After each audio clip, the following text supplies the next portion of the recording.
پھر ذرا میرے سوالات کے جواب دیتے جائیے۔ آپ اس نوکر کے متعلق کیا کہیں گے جو آقا کی مقرر کی ہوئی ڈیوٹی پر جانے کے بجائے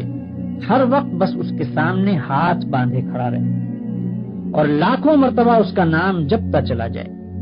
آقا اس سے کہتا ہے کہ جا کر فلاں فلاں آدمیوں کے حق ادا کر،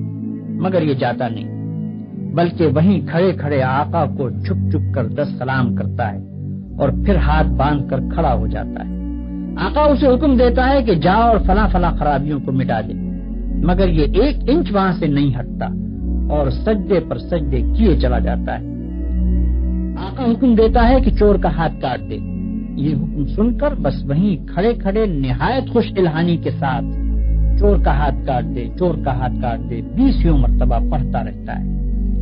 مگر ایک دفعہ بھی اس نظام حکومت کے قیام کی کوشش نہیں کرتا جس میں چور کا ہاتھ کاٹا جا سکے۔ کیا آپ کہہ سکتے ہیں کہ یہ شخص حقیقت میں آقا کی بندگی کر رہا ہے؟ اگر آپ کا کوئی ملازم یہ رویہ اختیار کرے تو میں نہیں جانتا ہوں کہ آپ اسے کیا کہیں گے، مگر حیرت ہے آپ پر کہ خدا کا جو نوکر ایسا کرتا ہے آپ اسے بڑا عبادت گزار کہتے ہیں۔ یہ ظالم صبح سے شام تک خدا جانے کتنی مرتبہ قرآن شریف میں خدا کے احکام پڑھتا ہے، مگر ان احکام کو بجا لانے کے لیے اپنی جگہ سے جنبش تک نہیں کرتا، بلکہ نفل پر نفل پڑھے جاتا ہے، 1000 دانہ تسبیح پر خدا کا نام جپتا ہے اور خوش الہانی کے ساتھ قرآن کی تلاوت کرتا رہتا ہے۔ آپ اس کی یہ حرکتیں دیکھتے ہیں اور کہتے ہیں کہ کیسا زاہد عابد بندہ ہے۔ یہ غلط فہمی صرف اس وجہ سے ہے کہ آپ عبادت کا صحیح مطلب نہیں جانتے۔ ایک اور نوکر ہے جو رات دن ڈیوٹی تو غیروں کی انجام دیتا ہے، احکام غیروں کے سنتا اور مانتا ہے، قانون پر غیروں کے عمل کرتا ہے اور اپنے اصلی آقا کے فرمان کی ہر وقت خلاف ورزی کیا کرتا ہے، مگر سلامی کے وقت آقا کے سامنے حاضر ہو جاتا ہے اور زبان سے آقا ہی کا نام جپتا رہتا ہے۔ اگر آپ میں سے کسی شخص کا نوکر یہ طریقہ اختیار کرے تو آپ کیا کریں گے؟ کیا آپ اس کی سلامی کو اس کے منہ پر نہ مار دیں گے؟ جب وہ زبان سے آپ کو آقا اور مالک کہے گا تو کیا آپ فوراً یہ جواب نہ دیں گے کہ تو پرلے درجے کا جھوٹا اور بے ایمان ہے، تنخواہ مجھ سے لیتا ہے اور نوکری دوسروں کی کرتا ہے، زبان سے مجھے آقا کہتا ہے اور حقیقت میں میرے سوا ہر ایک کی خدمت کرتا پھرتا ہے؟ یہ تو ایک معمولی عقل کی بات ہے جسے آپ میں سے ہر شخص سمجھ سکتا ہے، مگر کیسی حیرت کی بات ہے کہ جو لوگ رات دن خدا کے قانون کو توڑتے ہیں، کفار و مشرکین کے احکام پر عمل کرتے ہیں اور اپنی زندگی کے معاملات میں خدا کے احکام کی کوئی پرواہ نہیں کرتے، ان کی نماز اور روزے اور تسبیح اور تلاوت قرآن اور حج و زکوٰۃ کو آپ خدا کی عبادت سمجھتے ہیں۔ یہ غلط فہمی بھی اسی وجہ سے ہے کہ آپ عبادت کے اصل مطلب سے ناواقف ہیں۔ ایک اور نوکر کی مثال لیجیے۔ آقا نے اپنے نوکروں کے لیے جو وردی مقرر کی ہے، یہ ٹھیک ناپ تول کے ساتھ اس وردی کو پہنتا ہے، بڑے ادب اور تعظیم کے ساتھ آقا کی خدمت میں حاضر ہوتا ہے، ہر حکم کو سن کر اس طرح جھک کر بصر و چشم کہتا ہے کہ گویا اس سے بڑھ کر اطاعت گزار خادم کوئی نہیں۔ سلامی کے وقت سب سے آگے جا کر کھڑا ہوتا ہے اور آقا کا نام جپنے میں تمام نوکروں سے بازی لے جاتا ہے، مگر دوسری طرف یہی شخص آقا کے دشمنوں اور باغیوں کی خدمت بجا لاتا ہے، آقا کے خلاف ان کی سازشوں میں حصہ لیتا ہے اور آقا کے نام کو دنیا سے مٹانے میں جو کوشش بھی وہ کرتے ہیں اس میں یہ کمبخت ان کا ساتھ دیتا ہے۔ رات کے اندھیرے میں تو آقا کے گھر میں نقم لگاتا ہے اور صبح بڑے وفادار ملازموں کی طرح ہاتھ باندھ کر آقا کی خدمت میں حاضر ہو جاتا ہے۔ ایسے نوکر کے متعلق آپ کیا کہیں گے؟ یہی نہ کہ وہ منافق ہے، باغی ہے، نمک حرام ہے، مگر خدا کے جو نوکر ایسے ہیں ان کو آپ کیا کہیں گے؟ آپ سمجھتے ہیں کہ ہاتھ باندھ کر قبلہ رو کھڑے ہونا، گھٹنوں پر ہاتھ رکھ کر جھکنا، زمین پر ہاتھ ٹیک کر سجدہ کرنا اور چند مقرر الفاظ زبان سے ادا کرنا، بس یہی چند افعال اور حرکات بجائے خود عبادت ہے؟ آپ سمجھتے ہیں کہ رمضان کی پہلی تاریخ سے شوال کا چاند نکلنے تک روزانہ صبح سے شام تک بھوکے پیاسے رہنے کا نام عبادت ہے؟ آپ سمجھتے ہیں کہ قرآن کے چند رکوع زبان سے پڑھ دینے کا نام عبادت ہے؟ آپ سمجھتے ہیں کہ مکہ معظمہ جا کر کعبے کے گرد طواف کرنے کا نام عبادت ہے؟ غرض آپ نے چند افعال کی ظاہری شکلوں کا نام عبادت رکھ چھوڑا ہے، اور جب کوئی شخص ان شکلوں کے ساتھ ان افعال کو ادا کر دیتا ہے تو آپ خیال کرتے ہیں کہ اس نے خدا کی عبادت کر دی اور اس کی تخلیق کا مقصد پورا ہو گیا، اب وہ اپنی زندگی میں آزاد ہے کہ جو چاہے کرے۔ لیکن اصل حقیقت یہ ہے کہ اللہ نے جس عبادت کے لیے آپ کو پیدا کیا ہے اور جس کا آپ کو حکم دیا ہے وہ کچھ اور ہی چیز ہے۔ وہ عبادت یہ ہے کہ آپ اپنی زندگی میں ہر وقت ہر حال میں خدا کی اطاعت کریں اور ہر اس قانون کی پابندی سے آزاد ہو جائیں جو قانون الہی کے خلاف ہے۔ آپ کی ہر جنبش اس حد کے اندر ہو جو خدا نے آپ کے لیے مقرر کی ہے، آپ کا ہر فعل اس طریقے کے مطابق ہو جو خدا نے بتا دیا ہے۔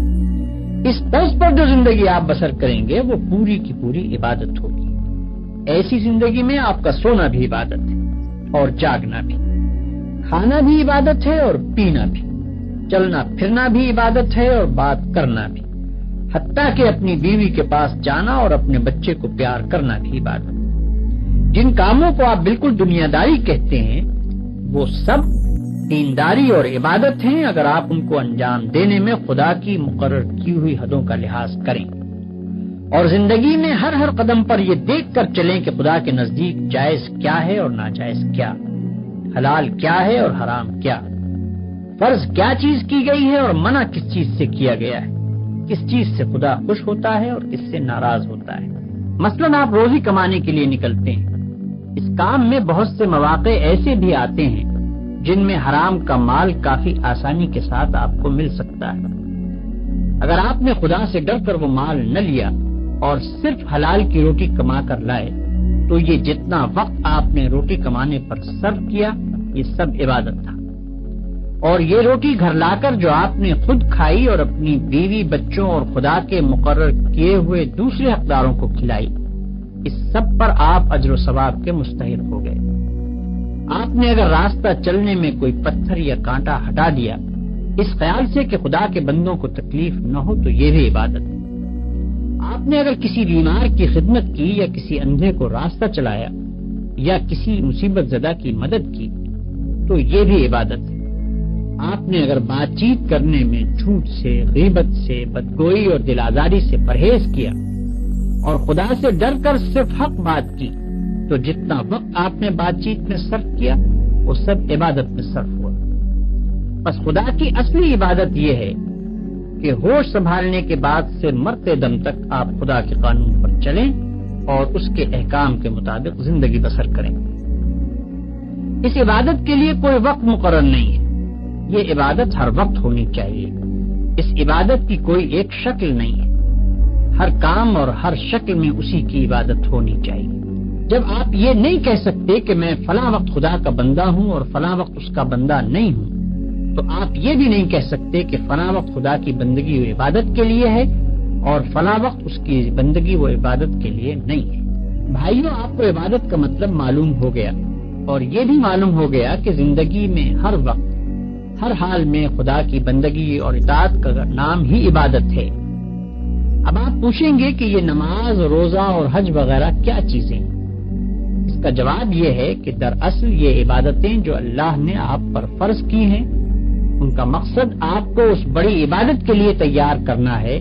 جو آپ کو زندگی میں ہر وقت ہر حال میں ادا کرنی چاہیے۔ نماز آپ کو دن میں 5 وقت یاد دلاتی ہے کہ تم اللہ کے بندے ہو، اسی کی بندگی تمہیں کرنی چاہیے۔ روزہ سال میں 1 مرتبہ پورے 1 مہینے تک آپ کو اسی بندگی کے لیے تیار کرتا ہے۔ زکوٰۃ آپ کو بار بار توجہ دلاتی ہے کہ یہ مال جو تم نے کمایا ہے یہ خدا کا عطیہ ہے، اس کو صرف اپنے نفس کی خواہشات پر صرف نہ کر دو بلکہ اپنے مالک کا حق ادا کرو۔ حج دل پر خدا کی محبت اور بزرگی کا ایسا نقش بٹھاتا ہے کہ اگر 1 مرتبہ وہ بیٹھ جائے تو تمام عمر اس کا اثر دل سے دور نہیں ہو سکتا۔ ان سب عبادتوں کو ادا کرنے کے بعد اگر آپ اس قابل ہو گئے کہ آپ کی ساری زندگی خدا کی عبادت بن جائے تو بلا شبہ آپ کی نماز نماز ہے اور روزہ روزہ ہے، زکوٰۃ زکوٰۃ ہے اور حج حج ہے۔ لیکن اگر یہ مقصد پورا نہ ہوا تو محض رکوع اور سجدہ کرنے اور بھوک پیاس کے ساتھ دن گزارنے اور حج کی رسمیں ادا کر دینے اور زکوٰۃ کی رقم نکال دینے سے کچھ حاصل نہیں۔ ان ظاہری طریقوں کی مثال تو ایسی ہے جیسے ایک جسم کہ اگر اس میں جان ہے اور وہ چلتا پھرتا اور کام کرتا ہے تو بلا شبہ ایک زندہ انسان ہے، لیکن اگر اس میں جان ہی نہیں تو وہ ایک مردہ لاش ہے۔ مردے کے ہاتھ، پاؤں، آنکھ، ناک سبھی کچھ ہوتے ہیں مگر اس میں جان نہیں ہوتی، اس لیے تم اسے مٹی میں دبا دیتے ہو۔ اسی طرح اگر نماز کے ارکان پورے ادا ہوں یا روزے کی شرطیں پوری ادا کر دی جائیں مگر خدا کا خوف، اس کی محبت اور اس کی وفاداری و اطاعت نہ ہو جس کے لیے نماز اور روزہ فرض کیا گیا ہے، تو وہ بھی ایک بے جان چیز ہوگی۔